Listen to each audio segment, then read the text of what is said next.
વડોદરામાં વધુ એક બોગસ દાખલા બનાવવાનો પર્દાફાશ થયો છે। બોગસ જન્મના દાખલા સાથે એક મહિલા પકડાઈ છે। વોર્ડ નંબર 4 ઓફિસ પર આ દાખલો લઈને આવી હતી મહિલા। બાળકીનું નવું આધાર કાર્ડ કઢાવવા માટે મુશ્કેલી પડી હતી। ખાનગી ઓફિસમાંથી 500 રૂપિયામાં કઢાવ્યો હતો દાખલો। ઓપરેટરે જાણ કરતા પોલીસે કાર્યવાહી હાથ ધરી। મહત્વનું છે કે બોગસ જન્મ દાખલો મળી આવવાનો એક મહિનામાં આ ત્રીજો કિસ્સો છે, જેમાં બાળકીનું નવું આધાર કાર્ડ કઢાવવામાં મુશ્કેલી પડતા મહિલાએ 500 રૂપિયામાં બોગસ જન્મ દાખલો કઢાવ્યો હતો। વોર્ડ નંબર 4ની ઓફિસે આધાર કાર્ડ કઢાવવા માટે આવેલી મહિલા પોતાની સાથે બોગસ અને સાચો દાખલો લાવી હતી। ઓપરેટરે જાણ કરતા ઓફિસ પર પોલીસ પહોંચી હતી અને આગળની કાર્યવાહી હાથ ધરી હતી। एक सूरतનો છે ને એક વડોદરાનો છે ને અહીંયા તો આ કઢાવવાનો કંઈ મતલબ જ નહોતો।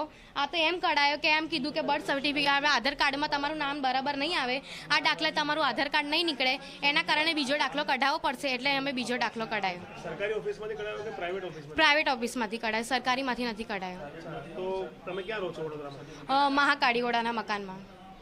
તો આવું નીકળવું એ ગેરકાનૂની કૃત્ય છે, ખબર છે તમને? હવે એ તો નહીં ખબર સાહેબ, એટલે તો અમે ખબર હોય તો એવું થોડી ના કઢાવીએ। તમે કોનું આધાર કાર્ડ કઢાવો તમે આઈડિયા છો? મારી છોકરીનું, નાનીનું। એટલે સ્કૂલ માટે? ના, એમાં 2 વર્ષની થઈ ગઈ એટલે આધાર કાર્ડ કઢાવવા માટે આવી હતી। એટલે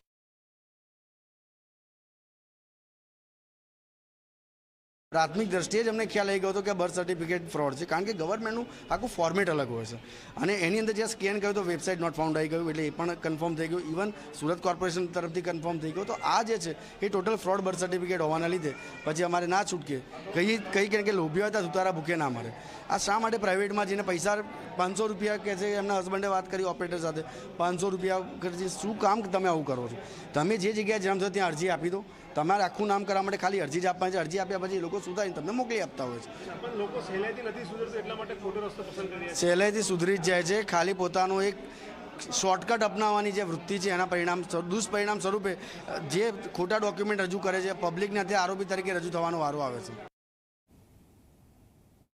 વડોદરા કોર્પોરેશનની વોર્ડ 4ની ઓફિસમાં બાળકીનું આધાર કાર્ડ કઢાવવા આવેલી મહિલા પાસેથી બોગસ જન્મનો દાખલો મળી આવતા હડકંપ મચી જવા પામ્યો છે। આપ જોઈ શકો છો કે મહાકાળી નગરવડાના મકાનમાં રહેતા જે મહિલા છે કે જેઓ પોતાના બાળકી માટે અહીંયા આધાર કાર્ડ કઢાવવા માટે આવ્યા હતા, તેમની પાસે 2 જન્મના દાખલા છે અને એમાંથી સાચું કયું છે ખોટું કયું છે જે તમને જી 24 કલાક બતાવશે।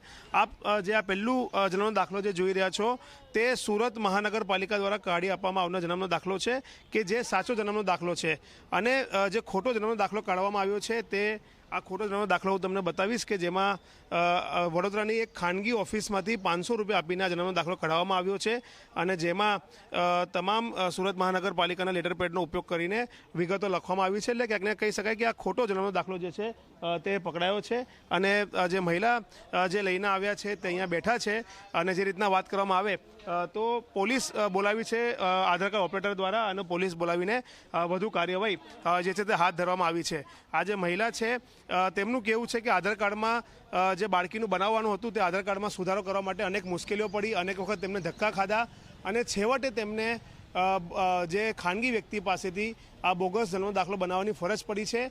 સમગ્ર મામલામાં પોલીસ ફરિયાદ નોંધવાની તજવીજ આધાર કાર્ડ કેન્દ્રના જે અધિકારી કર્મચારી તેમના દ્વારા શરૂ કરવામાં આવી છે અને પોલીસ દ્વારા પણ આ સમગ્ર મામલે કાર્યવાહી કરવામાં આવશે। કારણ કે જે રીતના કોઈપણ ઝેરોક્સ સેન્ટરની દુકાન હોય કે ખાનગી સાયબર કાફે હોય ત્યાંથી આ પ્રકારના જે બોગસ જન્મના દાખલા કાઢી આપવામાં આવી રહ્યા છે તે ખરેખર ચિંતાજનક બાબત છે।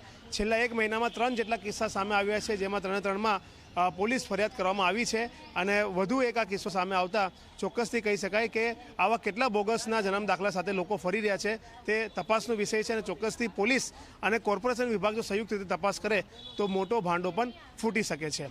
કેમેરામેન મુકુંદ દવે સાથે રવિ અગ્રવાલ, ઝી મીડિયા, વડોદરા।